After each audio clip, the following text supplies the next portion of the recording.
arrived in Paris at the tiny Terminal 3, not the massive 1 and 2. This is my second time flying into Charles de Gaulle.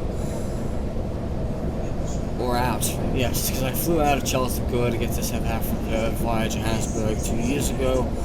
And then 5 years ago, I flew out from Orly and back to Orly to get to French Guiana. I prefer to fly to Orly because I got the buses, but when I got to the bus station at Charles de Gaulle Airport, it was just a bit of a mess. Machines that issued the bus tickets weren't working. And I thought, you know what, I'm going to spend big because I've only got 12 hours in Paris, so I want to get out of the airport into the city centre as fast as I can.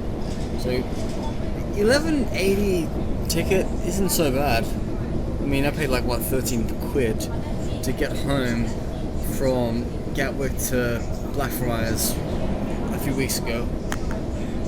But the exciting thing is when I get on the bus in Paris this evening, I'll get off it near my house in London. So that'd be a bit of a relief. Last time I came to Paris, well, last 2 times, I stayed in Gentilly, which is like on the border of Paris Metro, but it's in like Zone 2. So literally, you can't really say that you're staying in Paris if you're staying in Gentilly, because you're over the border from Paris, you know, and all the arrondissements. So I always stay at Joe and Joe at the hostel there, because you get your own bed and a cabin. Oh look, you can sail from Tunisia and Algeria to Marseille, just as long as you have a French visa. But if you want to go to Algeria and you're a French citizen, you need a visa. How about that? Oh my god, there's like hassles a street behind me doing the whole ball and cup thing. Ladies and gentlemen, that is a good way to lose your money. Stay clear of these like type of tricks that happen all over the world. Not just here in Paris, but it has happened in London. The 18th arrondissement is also really uphilly and downhilly, depending on what you like, but I'd say not as extreme as Edinburgh or Monaco.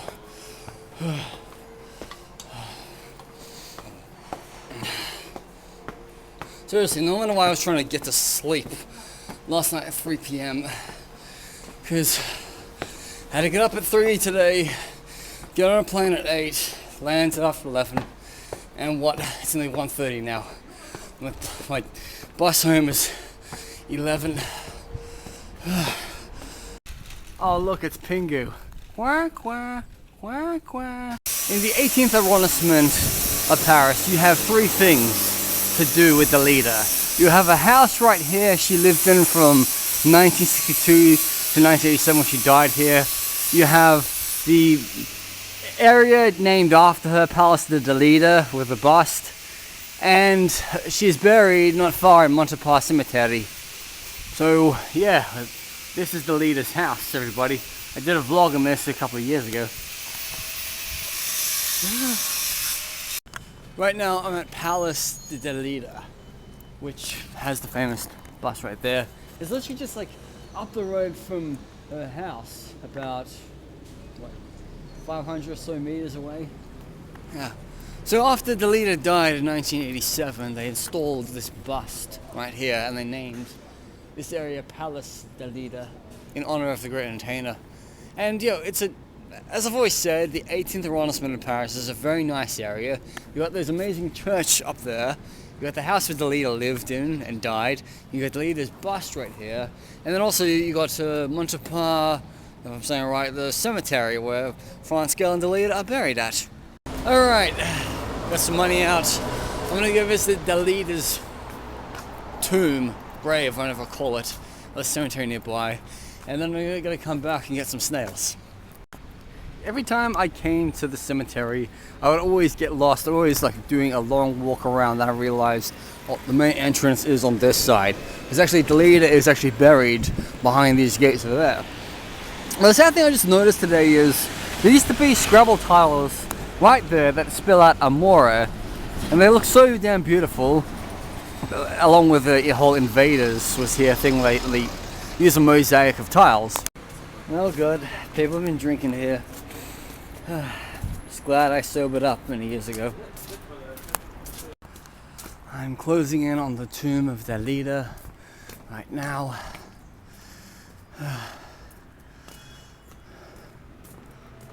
It's quite an interesting place they picked to bury her because this was her home in Paris for like 25-ish years.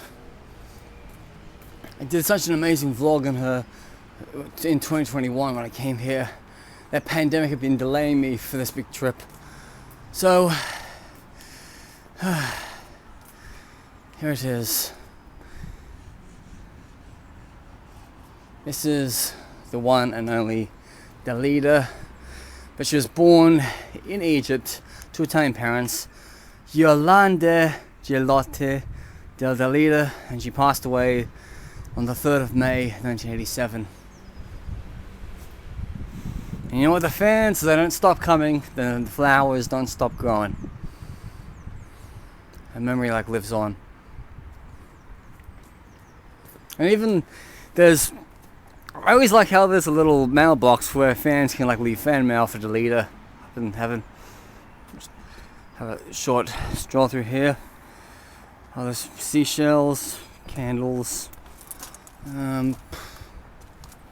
Don't be rude to open, but yeah, there's so many people who've like left like letters for her. It's so amazing, you know.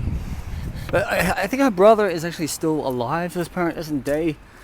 I do remember hearing the story that her father actually died in Egypt during the colonial times. Like what had happened was because he was Italian in Egypt, he was considered an enemy during World War II. So anybody who was like male over a certain age was like literally like rounded up by the British. So he was taken to one of those, like, I wouldn't say a concentration camp, but a prison camp. And he was really like aggressive to Dalida's mother when he got out at the end of the war. And so he actually, I remember reading a story, he actually died of like a brain aneurysm, just something like really medical, like in the 40s.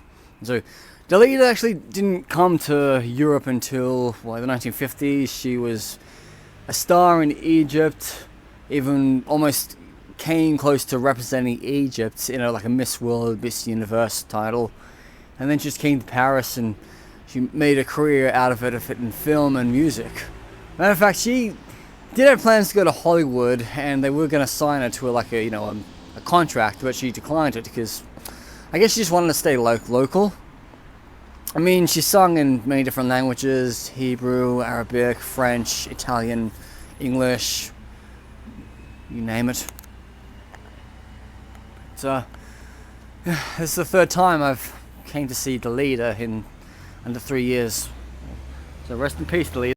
So, this section you have over there, that's France Gall's grave. There's an old lady ranting about how the grave next to her is full of like bird poop.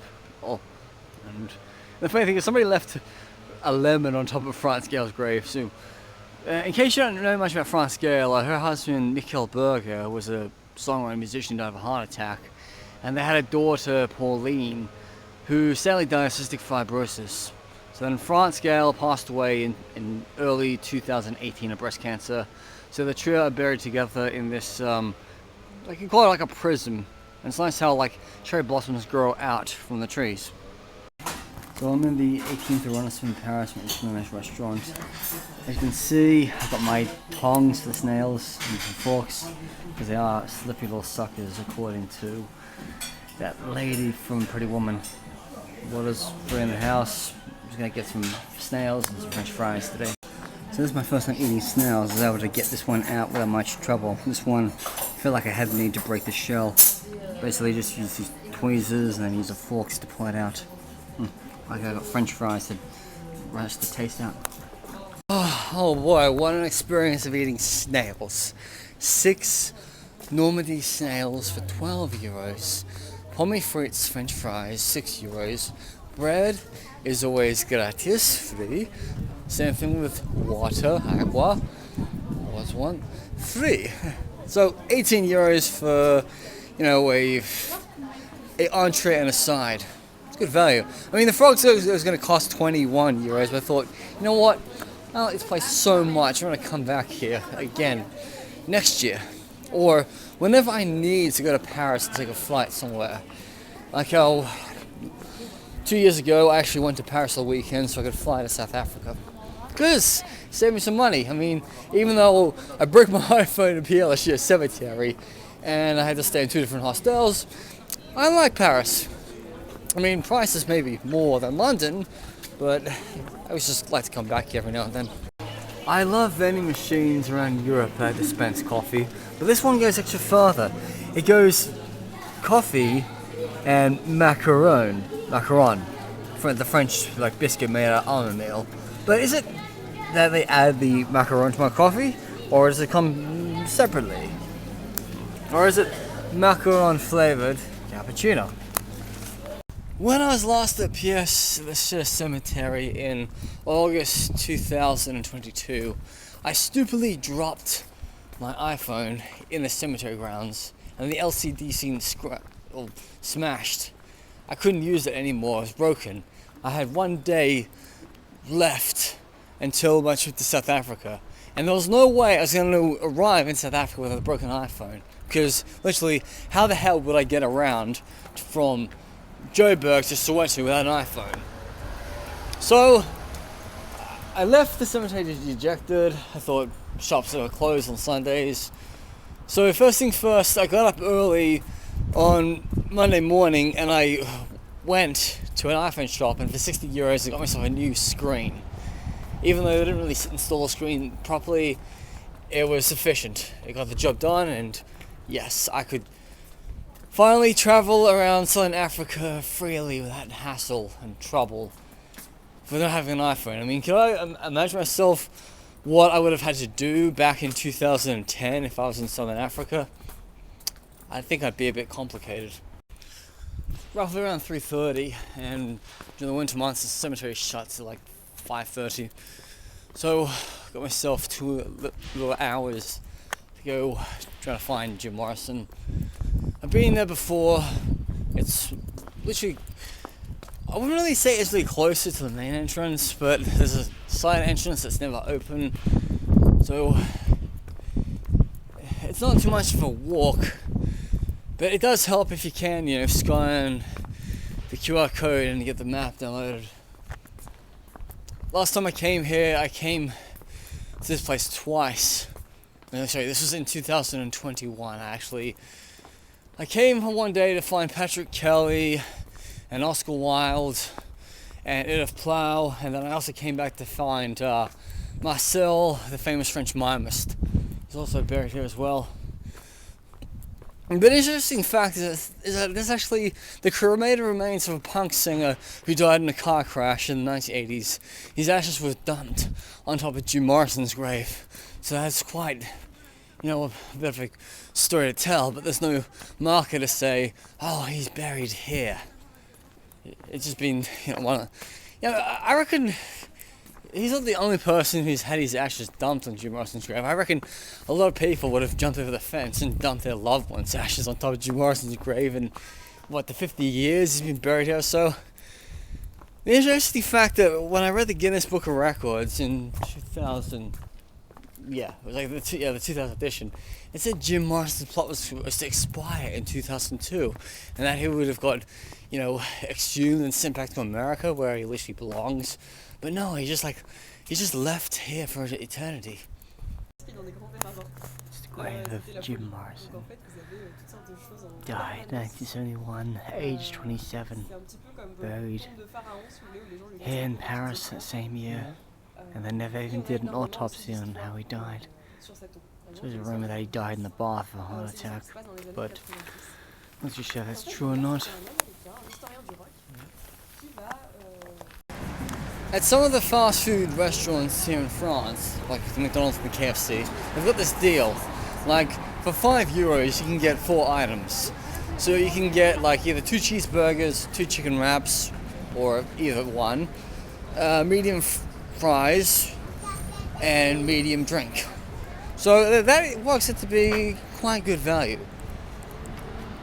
I mean, if I wasn't feeling culturally cuisine today and I didn't have my snails, I would have literally settled like that for breakfast, lunch, and tea. but McDonald's isn't really that healthy, I guess. But neither is like snails filled with garlic. Ugh. I'm quite implied that every time I come to Paris, I always make sure I have certain things. Like I always make sure I have macarons. I always make sure that I have petite fours. I always make sure I have French toast.